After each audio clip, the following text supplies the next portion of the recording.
والقلم وما يسطرون ما أنت بنعمة ربك بمجنون وإن لك لأجرا غير ممنون وإنك لعلى خلق عظيم.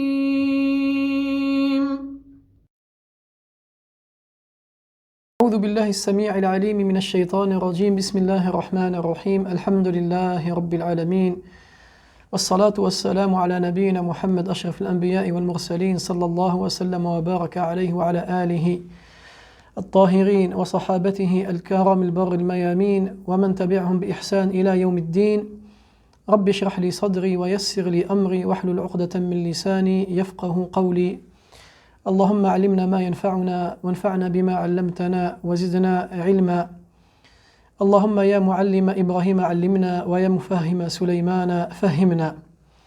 Mes frères et sœurs, assalamu alaikum wa rahmatullahi wa barakatuh. J'espère que votre mois de Ramadan se passe très bien. Et encore, je suis très heureux de vous retrouver ce soir au sein de notre série Les bons comportements. Et ce soir, bi'idhnillah ta'ala, nous sommes avec un comportement d'une très grande importance.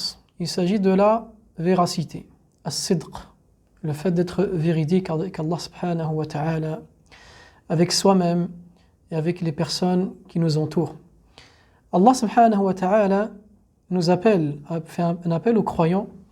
Il nous dit subhanahu wa ta'ala, A'udhu billahi minash shaytanir rajim, يا أيها الذين آمنوا اتقوا الله وقولوا قولا سديدا اتقوا الله وقولوا قولا سديدا c'est-à-dire قولا مستقيما خالي من الكذب والباطل.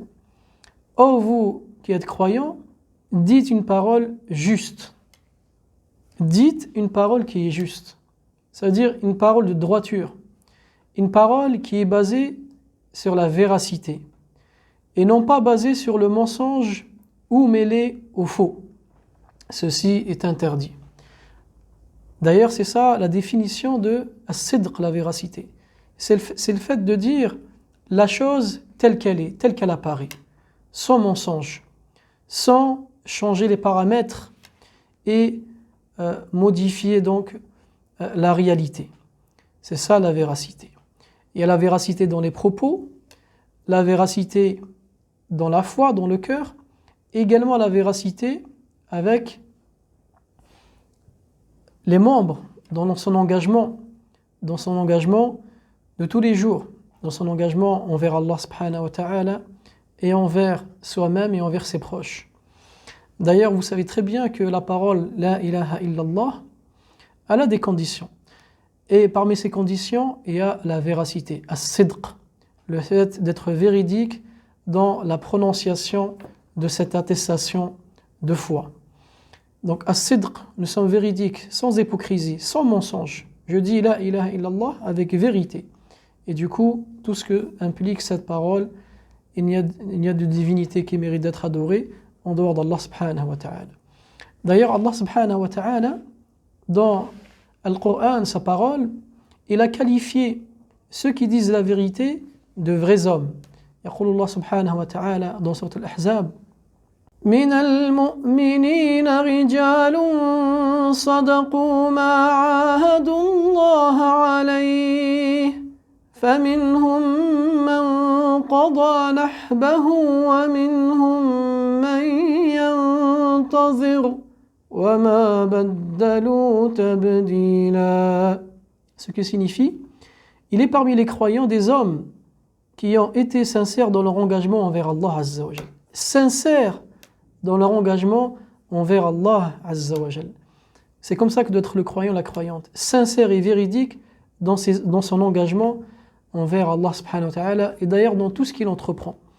Certains d'entre eux ont atteint leur but et d'autres attendent encore et ils n'ont varié aucunement. C'est-à-dire ils n'ont jamais changé de cap, Ils ont gardé le cap de la sincérité et de la véracité.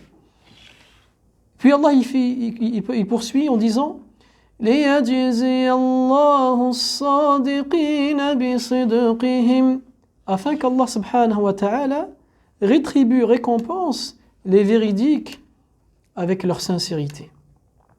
Car la sincérité, la véracité, elle a une récompense. Allah la récompense. Quelle est cette récompense? Allah subhanahu wa ta'ala nous dit قال الله هذا يوم ينفع الصادقين صدقهم لهم جنات تجري من تحتها الأنهار خالدين فيها أبدا رضي الله عنهم ورضوا عنه ذلك الفوز العظيم. Ce qui signifie, Allah dira, voilà le jour où la véracité va profiter aux véridiques. Où la véracité va profiter aux véridiques. Ils auront des jardins sous lesquels coulent les ruisseaux pour y demeurer éternellement. Allah les a agréés, ils l'ont agréé, voilà l'énorme succès. Wallahi, quand tu es véridique, Allah subhanahu wa ta'ala t'agrée. Avec la véracité et la sincérité, Allah subhanahu wa ta'ala t'accorde son agrément. Non seulement cela, d'ailleurs Allah subhanahu wa ta'ala dit également وَمَنْ يُطِعِ اللَّهَ وَالرَّسُولَ فَأُولَئِكَ مَعَ الَّذِينَ أَنْعَمَ اللَّهُ عَلَيْهِمْ من النبيين والصديقين والشهداء والصالحين وحسن أولئك رفيقا. Allah subhanahu wa ta'ala dit dans ce qui signifie quiconque obéit à Allah et aux messagers, ceux-là seront avec ceux qu'Allah a comblés de ses bienfaits. Qui sont, ya Allah, ceux que tu as comblés de tes bienfaits? Les prophètes, les véridiques, les martyrs et les vertueux. Et quels bons compagnons que ceux-là. Subhanallah. Vous voyez, ikhwani wa akhawati, mes frères et sœurs, comment la véracité, le fait d'être véridique et sincère, t'élève en degré. Et d'ailleurs, mes frères et sœurs, parmi les caractéristiques qu'Allah subhanahu wa ta'ala a nommées, avec lesquelles Allah a nommé les croyants, c'est le fait d'être véridique. Dans Sourate Al-Ahzab, quand Allah y parle إن المسلمين والمسلمات والمؤمنين والمؤمنات والقانتين والقانتات والصادقين والصادقات. Ce qui signifie, et les musulmans et les musulmanes, les croyants et les croyantes, les obéissants et les obéissantes, et les loyaux et les loyales, c'est-à-dire ceux qui sont véridiques et celles qui sont véridiques. Vous voyez qu'Allah subhanahu wa ta'ala aime ces caractéristiques chez le croyant et la croyante. À la fin de ce verset dans Sourate Al-Ahzab, Allah il dit Allah a préparé pour eux un pardon et une énorme récompense. أعد الله لهم مغفرة وأجرا عظيما. Qu'Allah subhanahu wa ta'ala nous accorde de ses faveurs et Allah subhanahu wa ta'ala nous élève avec le comportement de la véracité. Quant au hadith de notre bien-aimé Muhammad sallallahu alayhi wa sallam, d'après Ibn Mas'ud, le prophète sallallahu alayhi wa sallam a dit la sincérité mène aux œuvres de bien. Les œuvres de bien mènent vers le paradis. Et la personne ne cesse d'être véridique jusqu'à ce que nous le mentionne chez Allah comme étant véridique. Et le mensonge mène vers les mauvaises actions. Et les mauvaises actions mènent vers le feu. Et la personne ne cesse d'être menteuse jusqu'à ce qu'elle soit mentionnée auprès d'Allah comme étant une personne menteuse. Vous voyez comment la vérité et le fait d'être véridique, Allah subhanahu wa ta'ala t'évoque et mentionne ton nom dans un registre, le registre des véridiques. D'ailleurs, la personne, lorsqu'elle est véridique, elle a le sentiment de tranquillité, un sentiment, même face à une situation difficile, dans une situation un peu complexe, mais tant qu'on est véridique, on sait qu'on ne craint rien, bi'idhnillah.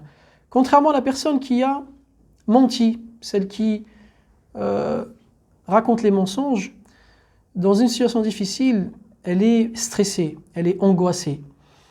C'est pas pour rien que le prophète sallallahu alayhi wa sallam, dans le hadith, d'ailleurs rapporté par Al-Hassan ibn Ali, il a dit: j'ai appris du messager d'Allah sallallahu alayhi wa sallam, laisse ce qui est douteux pour ce qui est sûr, car la vérité est source de tranquillité. La vérité est source de tranquillité. Et le mensonge, est source d'inquiétude. Le mensonge est source d'inquiétude. La personne qui ment, elle est toujours inquiète, toujours soucieuse, toujours angoissée. Donc, mes frères et sœurs, délaissons le mensonge et adoptons la véracité. Que disent nos pieux prédécesseurs concernant la véracité? Voici quelques petites paroles, j'en ai choisi deux. Celle d'Abu Bakr as-Siddiq, le compagnon du prophète sallallahu alayhi wa sallam, qui a dit: As-sidqu amana wal kadhibu khiyana. C'est-à-dire que la véracité, le fait d'être véridique, est un dépôt, est un gage de confiance, alors que le mensonge est une trahison. Al-Fudayl ibn Iyad, radiyallahu anhu wa rahimahullah, il dit: ما من مضغة أحب إلى الله من لسان صدوق وما من مضغة أبغض إلى الله من لسان كذوب. Il n'y a pas une partie, une chair qui est plus détestée pour Allah qu'une langue qui ment, qui raconte des mensonges. Il n'y a pas plus aimé auprès d'Allah qu'un bout de chair qui est véridique. D'ailleurs, Allah subhanahu wa ta'ala, pour conclure, j'aimerais vous raconter une petite histoire. Une histoire, wallahi, qui est que chaque musulman, chaque foyer, chaque imam, chaque prédicateur doit raconter. Vraiment une histoire qui a sauvé des hommes, des compagnons du prophète sallallahu alayhi wa sallam, qui les a sauvés de la colère d'Allah azza wa jal lorsqu'ils ont adopté as-sidq.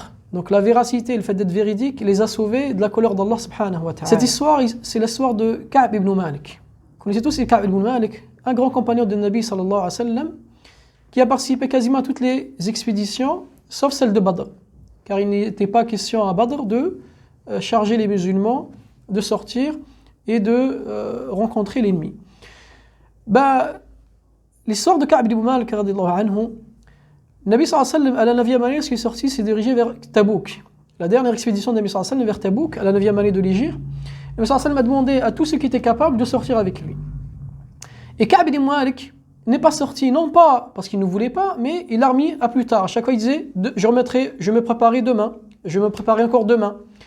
Jusqu'à ce que Nabi sallallahu alayhi wa sallam sorte, et 3 jours après, il s'est rendu compte. Et lorsqu'il a voulu rejoindre le Nabi sallallahu alayhi wa sallam, il était déjà trop tard. Le Nabi sallallahu alayhi wa sallam était déjà très loin, donc il s'est dit: ça le Nabi sallallahu alayhi wa sallam est loin, donc je ne vais pas le rejoindre.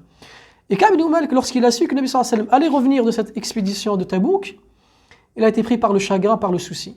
Et là, il a commencé à se parler à lui-même. Il a dit: je vais certainement raconter un mensonge. Je dois raconter un mensonge. Comment demain je vais rencontrer le Nabi sallallahu alayhi wa sallam?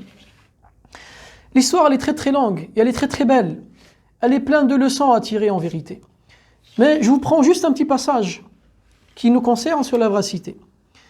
Et lorsque lui-même il raconte cette histoire-là dans As-Sahihayn, dans le Bukhari et Muslim, il dit: lorsqu'on m'annonça l'arrivée imminente du messager d'Allah sallallahu alayhi wa sallam, toute idée de mensonge se dissipa de mon esprit, à tel point que je savais que rien ne pourrait m'épargner sans courroux. Alors je me décidai alors de dire la vérité. Il savait que khlas, devant le Nabi sallallahu alayhi wa sallam, il ne pouvait pas mentir. Et c'est ça le vrai croyant, la vraie croyante. On ne doit pas mentir. Et devant le Nabi sallallahu alayhi wa sallam, comment mentir devant le Nabi sallallahu alayhi wa sallam alors qu'il reçoit la révélation? Il s'est dit en lui-même: je m'avançai donc jusqu'à m'asseoir devant lui. Il me dit: qu'est-ce qui t'a retenu? Pourquoi t'es resté en arrière? T'es pas sorti avec nous au Ka'b? N'avais-tu pas acheté ta monture? Je dis: ô messager d'Allah, par Allah, si je me trouvais en présence d'une autre personne que toi parmi les habitants de ce monde, j'échapperais certainement à sa colère par quelques excuses, car effectivement je suis un bon polémiste. Mais par Allah, je sais bien que si je te raconte aujourd'hui un mensonge pour obtenir ta satisfaction, Allah attirerait certes sur moi ta colère. Par contre, si je dis la vérité, qui engendrera ta colère contre moi, je pourrais espérer par là une fin heureuse de la part d'Allah subhanahu wa ta'ala. Vous voyez comment, donc le nafs ici, il y a une sorte de bataille entre est-ce que je dis la vérité ou je dis le mensonge. Et ça arrive à tout le monde, devant une situation un peu complexe. Mais Ka'b ibn Malik radiallahu anhu a choisi d'être véridique. Il a dit au prophète sallam, Wallah, je n'ai pas d'excuse. Sauf que je lui ai remis à chaque fois à plus tard et du coup je ne suis pas sorti. Nabi sallam a fini par lui dire, quant à celui-là, il a dit la vérité, lève-toi et attends qu'Allah décide à ton sujet ce qu'il voudra. Et dans cette affaire-là, il y avait deux autres compagnons. Il s'agit donc de Marara ibn Rabi'a et de Hilal ibn Umayya. Et ces trois compagnons. Et finalement, ils ont été éprouvés. Pendant 50 jours, personne ne leur adressa la parole. Le prophète sallam attendait une révélation les concernant, jusqu'à ce que Allah subhanahu wa ta'ala, au bout de 50 jours de souffrance et de la poitrine qui s'est serrée et de chagrin, Allah les a délivrés avec ce verset à la fin de sourate At-Tawbah, où Allah il dit وعلى الثلاثة الذين خلفوا حتى إذا ضاقت عليهم الأرض بما رحبت وضاقت عليهم أنفسهم وظنوا أن لا ملجأ من الله إلا إليه ثم تاب عليهم ليتوبوا إن الله هو التواب الرحيم Subhanallah ma tub alayna. Ce qui signifie Allah a accueilli le repentir des trois qui étaient restés à l'arrière, si bien que, toute vaste qu'elle fût, la terre leur paraissait exiguë. Ils se sentaient à l'étroit dans leur propre personne et ils pensaient qu'il n'y avait d'autre refuge d'Allah qu'auprès de lui. Puis il agréa leur repentir pour qu'ils reviennent à lui, car Allah est l'accueillant au repentir, le miséricordieux. Vous voyez comment la véracité a sauvé Ka'b ibn Malik de cette histoire. Et quel était le fruit? Quelle était la récompense? Allah a raconté son histoire dans le Coran. Et Allah a marqué et enregistré son repentir dans un livre qui sera lu jusqu'à la fin des temps. Vous voyez comment la véracité et le repentir ont sauvé Ka'b ibn Malik et ses compagnons de la colère d'Allah subhanahu wa ta'ala. Et Allah a été satisfait d'eux. Et c'est pour cela qu'après juste ce verset, Allah nous appelle, comme pour nous dire, attention, voilà ce qui sauve les gens. Allah nous a dit dans le verset, Ya ayyuhalladhina amanu ittaqullaha wa kunu ma'as sadiqin.